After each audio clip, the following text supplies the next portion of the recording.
Hey, it's Jason here with another one-take tutorial. This one's going to be a little bit longer. I'm going to show you how to stitch this entire sheath, and that's what we're going to go through. I've got my needles threaded. I've got about 7 feet of line here, which I'm sure is enough. I'm going to start with a double back stitch. Just to the sheath opens right here, so the pressure is put here. I want a double back stitch here to tighten that up. So I'm going to pull that needle through, and I'm going to even that up. I'm just pulling the two needles even at their full length to make sure I've got the same amount on the same side.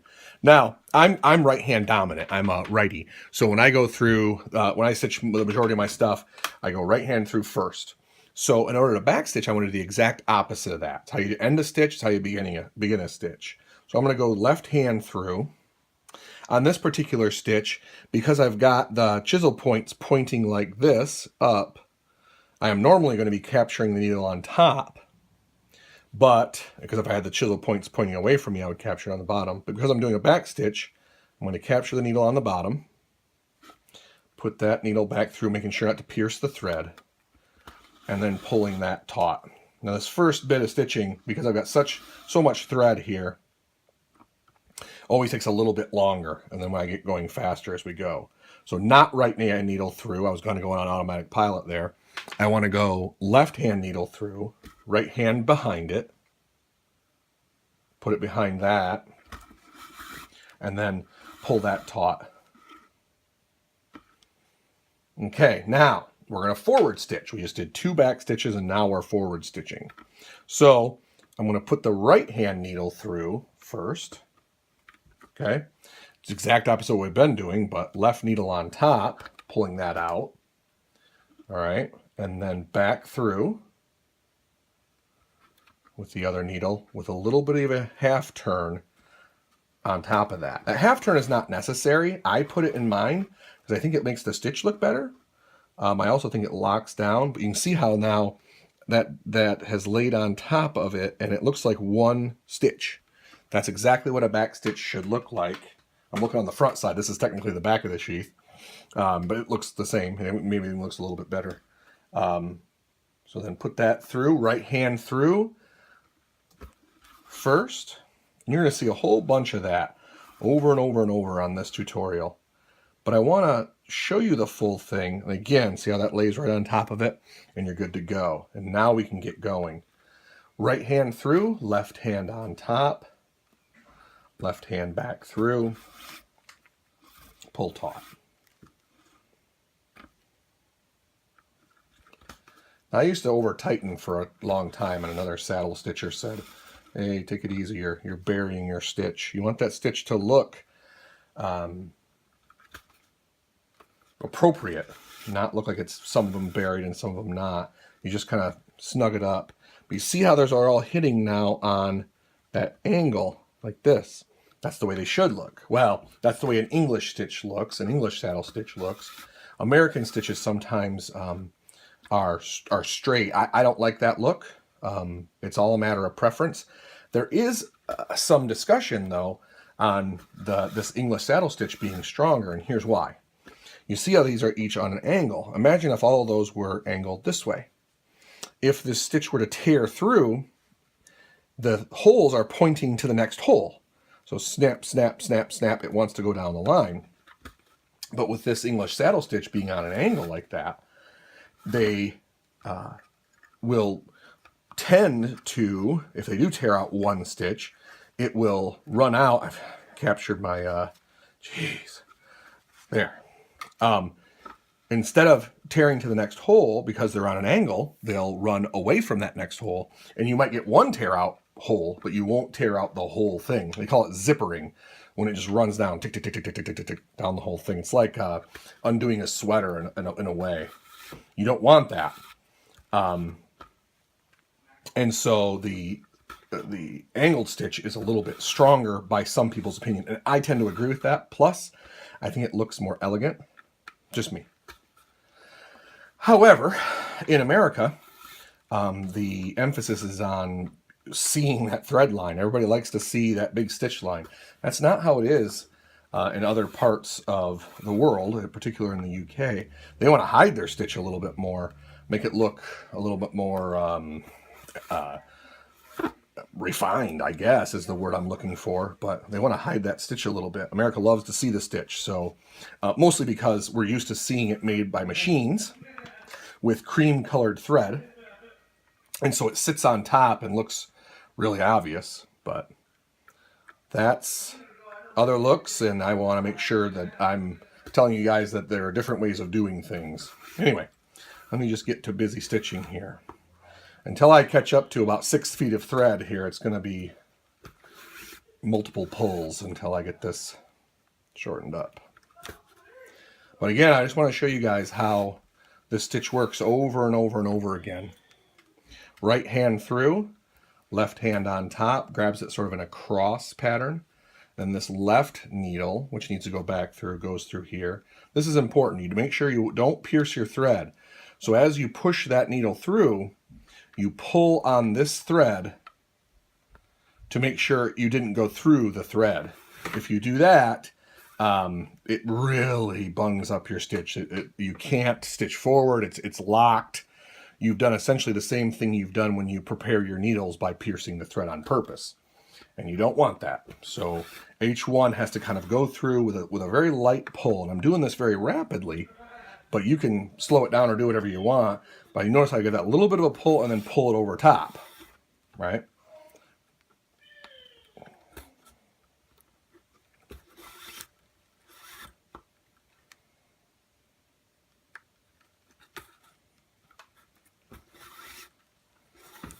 Turn that a little bit more. Make sure you guys are there. Hopefully you can continue to see what I'm doing. Oh, it grabbed around. Again, the perils of having a lot of thread.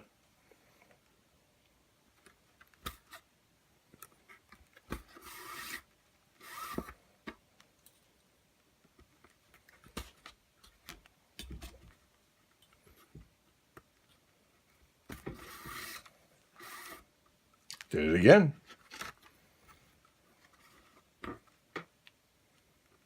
Right needle through, left needle on top. And again, we're only putting the left needle on top because the way that we've put in those lines is the lines are facing towards us. If I had the points facing away like that, I put the left needle on the bottom. And the reason for that is that it simply fills that hole a little bit more intuitively and looks better. It's just a matter of looks. You know, all these stitches would hold about the same, but whether they look good or they look the same or they look consistent, that's a matter of how you go about doing it. And the reason I decided again to film this all the way through on a one-take tutorial is so that you just got to see it over and over and over again.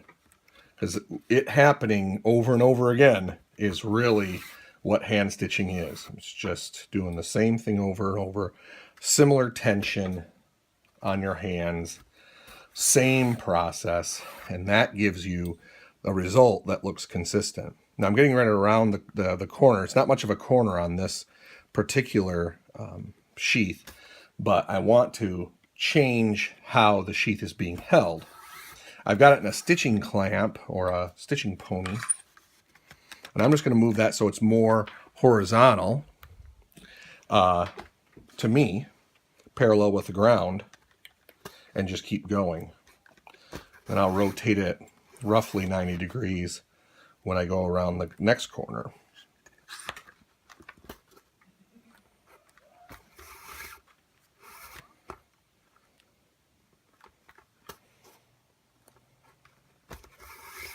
There's a lot more to a stitch as you learn it, but if you set up your stitches the same way every time, what I find is you can really kind of do the same stitch for almost any application, especially like a sheath, which is just sewing sort of in a U shape or a single line going away from you. It just depends on the type of sheath that you're making. All right, so we need to adjust again. That's not super important at this point, but I'm going to do it anyway. The stitching clamp really is a must because you need 4 hands is what you need. So the stitching clamp allows you to have 2 extra hands.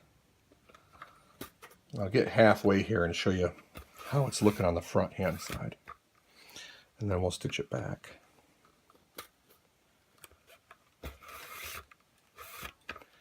Now at this point, when we get ready to turn this corner here, we're going to take it all the way out of the clamp. And something that I do every now and again, which frustrates me, is I flip sides. And although that doesn't usually give me a terrible result, it makes me redo it because I want those stitches to be consistent and the same all the way around the project. I don't want that to look different at any one given point. So let's see how we're looking so far. This left-hand side, because I'm right-hand dominant, you can see how that lays down. That's where the stitch went in. This is where the stitch is coming out. And those look essentially the same. Slight changes when you round corners like that. But again, we're getting ready to go back. So don't flip it over, and put it like this and come back. Do it the same way you've been doing it, and now continues to go away from you. And yep, you're still in the shot, so we're good there. Sometimes you have to open up that hole again with your left hand needle. What just happened to me is my hand slipped off the needle, but sometimes you get a small hole, or when you're doing a back stitch, and what really helps is to have a pair of smooth jaw pliers. These are dentist pliers, actually. I don't know what dentist would use these on, but I got them off of eBay forever ago. I don't know, $15 or something like that. 10 pounds in the UK, but once you have them, I don't think I'll ever replace them. And what that allows you to do when you have a stuck needle, and you get a lot more stuck when you first start doing this, your hands just aren't as strong as they will be if you do this a lot. But when you get a stuck needle, let me show you. I'll pretend that I have a stuck needle. I didn't have to pretend. Let's imagine that that's stuck. You grab this straight on and pull it straight out. You don't want to pull it canted. You'll bend these needles, and they become quickly frustrating because they want to sew around in circles, and you want to go in a straight line. But because I'm right hand dominant, you'll see me switch over and try to pull a needle out on the left hand side with my right hand just because it's stronger. And that happens. I had way too much cord on this one. But again, I'd rather have more thread than less. It's nothing gets more frustrating when you're right near the end of a project and you're running out and you have to play all sorts of games trying to keep that stitch going, because it looks a little bush league if you have a break in your thread. Now, sometimes thread just does break, and that happens. Rare, but it does happen. You simply do a couple of back stitches and you start again, and that's just going to happen from time to time. But if you can at all prevent it, you want one continuous thread going through this whole thing. If I didn't mention it before, this is Ritza 25 Tiger thread. You don't have to use this. I like it. It's a flat polyester bonded braided thread. Very nicely waxed. It lays down very well. So I've just become accustomed to using it. It's pricey, but if you're doing this as a hobby, one thread, one spool of 1 millimeter will last you a year. I go through one maybe every 3 months now, because I do a lot of stitching. But you won't. 1 mil is really good for 3 layers of 8-ounce leather, like sheaths generally are, 8 to 10 ounce. If I was going to get one type of thread, I would get a tan or cream Ritza 25 1 mil in a couple of sleeves of John James needles and call it a day, and you're going to be set for the vast majority of projects that you're going to do. We're getting close to the end, and again, we're still doing the same thing over and over and over. Now the line is short enough, the thread is short enough that I can just pull that tight without having to pull it twice. So that starts to go a little bit quicker. Right needle through, left needle on top, left needle through. Make sure that it doesn't pierce the line. 1/2 turn over the top, over and over and over. And again, if you're stitching away, stitching toward, this can change up slightly, but it usually just changes up by what needle goes on top or below the other to make a good looking stitch.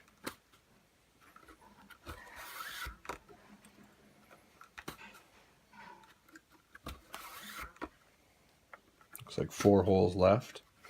And then we're going to end this the same way we started it. One, we're doing it because it looks universal, or it looks the same on both sides. But also, we're doing a back stitch to lock that stitching in. So let me show you how that works. Again, right needle through, left needle on top, left needle through, pull tight. Now we've got a 1.5 back stitch here. So we're going to go left needle through.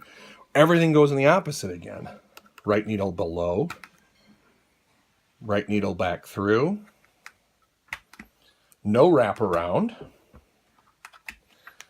and I'm caught, so I use my pliers, pulling that as straight as I can, and get the right line. And let's see if we can get that to lay on top of each other there. Yeah, there's that. The other side looks good too. And this is only a 1/2 stitch because this is the back side that you guys are seeing. And we want our lines coming out on the back side. Okay? So that's a stitch all the way around. And it shows you guys the same thing over and over and over. Practice your stitching and you'll get good too. Let me show you it here. There's the finished project. Front and back. This needs edging now, but you can see that's consistent all the way around. www.diomedesindustries.com. Thanks a lot. See y'all later.